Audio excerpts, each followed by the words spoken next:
रात के सन्नाटे में मीना अपने घर में अकेली थी। बस पानी उबालने रखी रही थी कि अचानक कांच टूटने की आवाज आई।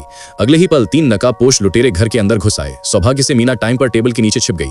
उनके कदमों की आवाज सुनकर उसका दिल जोर जोर से धड़क रहा था, पर उसने सांस तक नहीं ली। जब लुटेरे घर में कीमती चीजें ढूंढ रहे थे, मीना धीरे से रेंगते हुए बाहर निकली। किचन के पास पहुंची तो केतली उबल रही थी।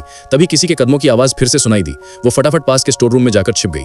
लुटेरों में से एक सोनू ने उबलते पानी को देखा और तुरंत समझ गया कि घर में कोई है। उसने अपने साथियों राकेश और लौंगी को कहा, नेटवर्क बंद करो, पुलिस को कॉल ना हो पाए। तीनों ने घर का कोना कोना छान मारा। सोनू ने स्टोर रूम का दरवाजा खोला, अंदर कोई नहीं था, क्योंकि मीना पिछली गली के दरवाजे से निकल चुकी थी। वो एक कमरे में छिप गई थी। उधर दाढ़ी वाला लुटेरा ऊपर पहुंच चुका था। जैसे ही उसने कमरा खोला, मीना दीवार के कोने में दुबकी बैठी थी। वो डर से कांप रही थी, और जब दाढ़ी वाले ने उसका कोना पकड़ा, वो झट से भागी और नीचे की ओर दौड़ पड़ी।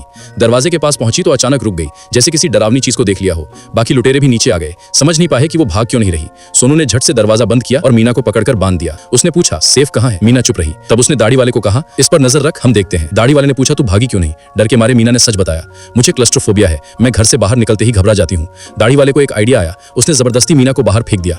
जैसे ही मीना बाहर गिरी, उसकी आंखों के आगे अंधेरा छा गया। वो वहीं जमीन पर रेंगने लगी, हिल भी नहीं पा रही थी। शोर सुनकर सोनू दौड़ा आया, उसे उठाया, पर मीना डर के मारे पेशाब कर चुकी थी। सोनू ने लौंगी को कहा, इसे कपड़े बदलवा दे। लौंगी की नीयत खराब हो गई। वो उसे पकड़ने ही वाला था कि तभी निकेश, मीना का दोस्त, वहां आ गया। उसने पूछा, क्या कर रहा है तू? मीना हैरान रह गई। निकेश तो इन्हें जानता था। उसका भरोसा टूट गया। दोनों में झगड़ा हुआ और मीना मौके का फायदा उठाकर भागी। बाकी लुटेरे नीचे आ गए। दाढ़ी वाले ने निकेश को मुक्का मारा। सब समझ आ गया कि निकेश ने उन्हें लोकेशन दी थी ताकि वो पैसे लूट सके। मीना बाथरूम में छिप गई। लौंगी उसे ढूंढते हुए आ गया। मीना ने दरवाजा रोकने की कोशिश की, लेकिन वो भारी था। लौंगी ने उसे धक्का देकर गिरा दिया। जैसे ही वो उस पर झपटा, मीना ने पास रखी कैंची उठाई और सीधे उसकी गर्दन में घोंप दी। खून चारों ओर फैल गया। अब मीना के अंदर डर नहीं था, बस गुस्सा था। उसने लौंगी की बॉडी घसीट कर बेसमेंट में डाल दी।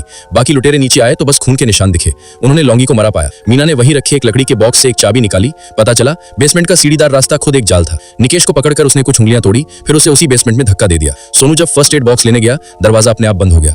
वो बाहर निकलने के लिए चिल्लाता रहा, पर कोई जवाब नहीं आया। मीना मॉनिटर पर सब कुछ देख रही थी। दाढ़ी वाला अब डर से टूट चुका था। उसने एक पत्थर उठाया और दूसरी आयरन डोर तोड़ने लगा। काफी कोशिश के बाद दरवाजा खुला। अंदर टॉर्च की रोशनी में उसे दीवार पर टंगे टॉर्चर टूल्स और फांसी की रस्सी दिखी। वो हक्का बक्का रह गया। पीछे से कदमों की आवाज आई।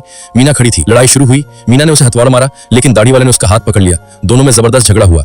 मीना लगभग हार चुकी थी, पर अचानक वो जमीन पर गिर गया। खून की कमी से मर चुका था।